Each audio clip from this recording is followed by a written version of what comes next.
గృహబలం అంశానికి స్వాగతం. ప్రతి వ్యక్తి కూడా తాను ఉన్నతమైనటువంటి అభివృద్ధి పదంలో పయనించాలని కలలు కంటూ ఉంటాడు. తన ఆశలకు ఒక చక్కటి రూపకల్పన ఏర్పరచుకొని విశిష్టవంతమైనటువంటి ఖ్యాతి, వ్యాపార అభివృద్ధితో జీవితాన్ని గడపాలని ప్రతివారు ఆశిస్తూనే ఉంటారు. ఇది మానవ జీవితంలో దాగిన పరమ సత్యం. వాస్తుశాస్త్రరీత్యా సంభవించేటువంటి దోషాల పరిహారార్థం మనకు అతీంద్రమైనటువంటి శక్తి సంపన్నత కలిగినటువంటి ఇంద్రాణి యంత్రం అని చెప్పేసి ఒకటి ఉంది. ఈ ఇంద్రాణి దేవత చాలా విశిష్టవంతమైన మహిమాన్వితమైనటువంటి శక్తి కలిగింది. దశమహావిద్యల్లో కూడాను ఆమెకు అత్యున్నత స్థానాన్ని ఇవ్వటం జరిగింది కదా. వాస్తుశాస్త్రంలో చక్కగా పరిచయమైనటువంటి ఈ యొక్క ఇంద్రాణి నామం యంత్రం రక్షా కవచంగా ఉపయోగపడుతుంది ప్రతి వారికి కూడా. ఇది బీసా యంత్రానికి మానవ రూపంగా మనకు శాస్త్రాలు తెలియచేస్తున్నాయి. బీసా యంత్రం ఉన్న వానిని దేవతలు కూడాను ఏమీ చేయలేరని కదా శాస్త్రం. అందుచేత వ్యాపార హాని, నష్టం కలిగేటువంటి పరిస్థితుల్లో ఈ వ్యాపార వర్ధక ఇంద్రాణి యంత్ర పిరమిడ్ను స్థాపించాలి అని చెప్పేసి మనకు వాస్తు శాస్త్రంలో చెప్పిన రహస్యం. అంతేకాకుండా ఆదాయం వృద్ధి కావటం లేదు. ఎంత ప్రయత్నించినా, ఉదయం నుంచి రాత్రి వరకు కష్టించినా, ఎంత సంపాదించినా డబ్బులు మాత్రం నిలవటం లేదు. చెప్పలేనంత నిరాశ ఆవహిస్తోంది. ఏమిటి విచిత్రం?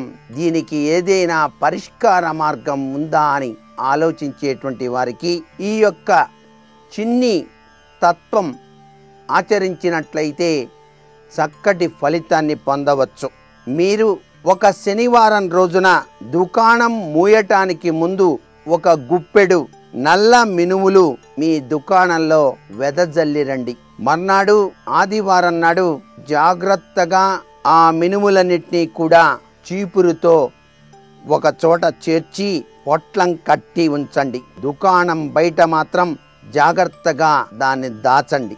అదే ఆదివారం నాడు బుధహోర ఉన్న సమయంలో ఉదయం 6 గంటల నుంచి 7 గంటల వరకు, అలాగే మధ్యాహ్నం 1 గంట నుంచి 2 గంటల వరకు, రాత్రి 8 గంటల నుంచి 9 గంటల వరకు ఉండే సమయాన్ని బుధహోర అంటాం.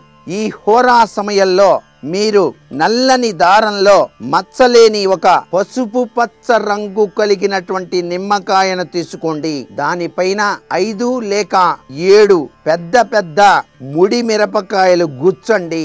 దుకాణం లోపలికి వచ్చేటువంటి కుడివైపు ద్వారానికి వేలాడ తీయాలి సుమా. మిరపకాయలు కాడలతో సహా ఉండాలి అనే విషయాన్ని మాత్రం మర్చిపోవద్దు. బుధహోరలో మిరపకాయలు వేలాడదీశాక 2.5 అంగుళాల దళసరి అట్టమొక్క తీసుకొని దాన్ని స్వస్తిక్ ఆకారంగా తయారు చేయండి. ఆ ఆకారం కలిగినటువంటి బొమ్మను కత్తిరించి ఉంచుకొని దానికి నాగకేశరం అనేటువంటిది జిగురుతో అతికించండి. స్వస్తిక్ను మిరపకాయతో కలిపి గుచ్చి దుకాణం యొక్క ద్వారానికి వేలాడదీయండి. సాయంకాలం ఇంటికి వెళ్ళేటప్పుడు పొట్టల్లో కట్టినటువంటి ఆ మినుములను పారే నీటిలో పారవేసి చూడండి. ఒకవేళ నిమ్మకాయలు గనక ఎండిపోయినట్లుగా కనపడినట్లయితే మళ్ళీ వేరే సామాగ్రితో ఈ యొక్క తత్వాన్ని ఆచరించండి. మీకు ఆదాయ వృద్ధి కలిగి తీరుతుంది. వ్యాపార పరంపర రీత్యా ఉన్నతవంతమైనటువంటి స్థితిగతులతో మీరు అభివృద్ధి చెందటానికి ఆస్కారం ఎంతైనా ఉంటుంది. వ్యాపార కేంద్రంలో మీరు కూర్చునేటువంటి శైలిని బట్టి కూడా వ్యాపారం అభివృద్ధి చెందుతూ ఉంటుంది. మీరు నిర్వహించేటువంటి దుకాణ ముఖద్వారం ఉత్తర దిశగా ఉన్నప్పుడు మీరు నైరుతి మూల కూర్చొని ఉత్తర దిశగానే మీరు చూస్తూ కూర్చున్నట్లయితే, అంటే మీ ధనాన్ని దాచేటువంటి బీరువా మాత్రం దక్షిణం వైపు చూస్తూ ఉన్నట్టుగా ఉండాలి. అలా గనక ఉన్నట్లయితే మీ యొక్క దుకాణంలో ఉన్నటువంటి బీరువా నిండా డబ్బులు ఉంటాయి సుమా.